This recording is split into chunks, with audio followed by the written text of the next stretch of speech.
My name's Justina Forrestal. I'm a community development worker. I work for a programme called Building Stronger Communities project. My name's Gerardo and I work as a Funding Information Officer. My name's Christine. I'm the Head of Sector Development at BTEC, Black Training and Enterprise Group. My name is Monica and I'm the Refugee Development Worker for the Camden Refugee Network. My name is Alfred Donko. I'm the Director for the Right Community Development Trust. I'm Jo Neary. I work here at LVSC as a Support and Development Advisor.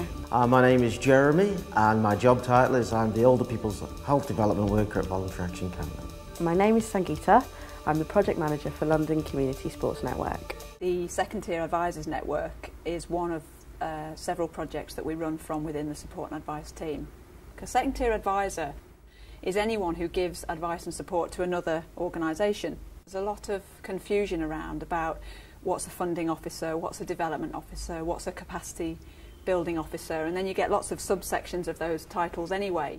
So you get groups working on the ground, and anyone who has a role of building the capacity of those groups, we class as a second tier advisor. The career paths that people have taken to become development officers are really broad and really varied. I mean, you get teachers, you get people who've worked in development work, you know, non-government organisations internationally.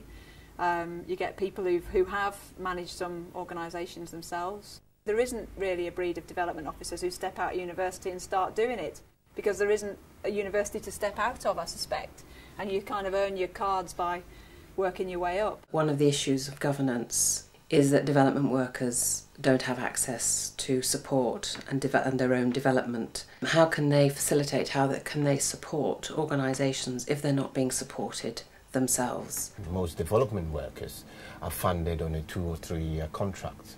So not only are you worried about whether the groups that you're supporting would get continuation funding, you're worried about your own post. To me, the timescales are one of the real issues.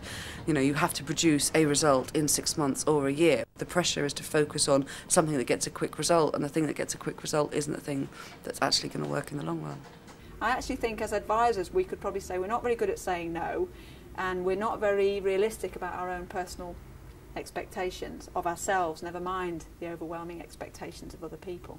And we say yes to all community groups, and we say yes to all our bosses, and we say yes to all the other partners that we work in, and it's not feasible and it's not realistic. The needs and concerns of development workers are pretty common. Isolation. Because you are often based in the community, working on site with community organisations, you know, you hardly have people that you can turn around and say, oh, what do you think about this idea?